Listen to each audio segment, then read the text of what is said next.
Yes, Spider-Man the Manga, also known as Sun Comics Spider-Man.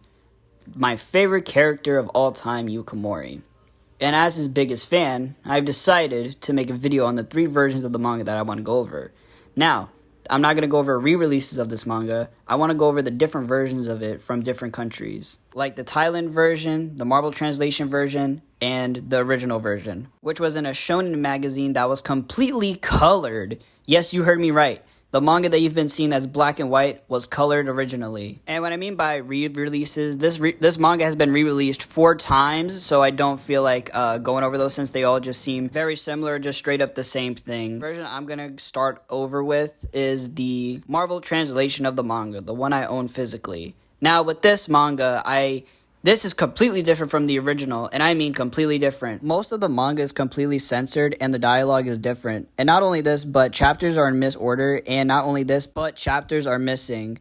Chapters like The Mad Demon isn't here, Woman in the Tiger, and one of my favorite chapters in this entire manga, The Golden-Eyed Witch, isn't here either. And that's just some of the chapters missing from this adaptation. Not only this, but what I mean by it's in misorder, I've said this before, but I'm gonna say it again. Chapter 10 takes place after chapter 12 in this manga. The chapter Strangers is the ending of this manga, where they end at an abandoned building, which Shadow of Spider-Man is 2 chapters after this, and chapter 11 was the Mad Demon where Rumi dies, so they completely skipped her death. Calling this a manga is being generous, because it's just a standard comic book. You see, Marvel was going through bankruptcy, and with the popularity of mangas, they wanted to adapt Spider-Man the Manga, which didn't do so well, which is why it failed. It ended on a cliffhanger because they didn't continue with the rest of the stories. And since I live in the United States, this is the most popular version of the manga, since this is the one people only know about. Moving on from this version of the manga is the Thailand version of the manga, which is easily the worst one out of, in terms of quality, this is the worst one out of all of them. This is the version that I personally didn't read because, like I've said before, I've completed the manga already, so I really have no need in reading the translations of different countries. But let me talk about this version of the manga. So this version of the manga is easily the weakest in terms of quality.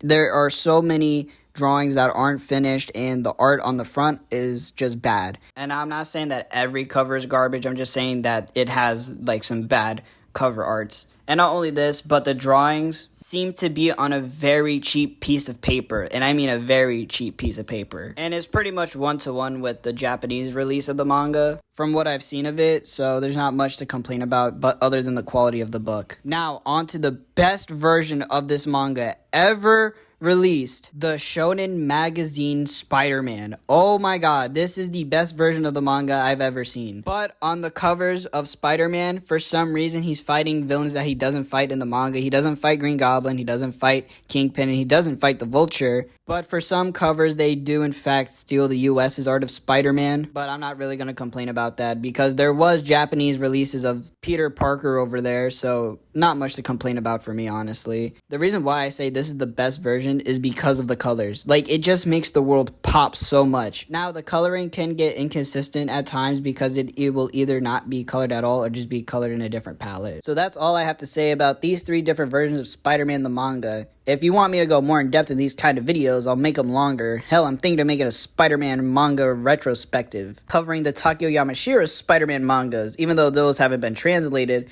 I don't plan on letting that stop me, since I specialize in Spider-Man mangas. But anyway, thank you guys for tuning into this video. I had a lot of fun making it. So to wrap things up, I'll catch you guys in my next video.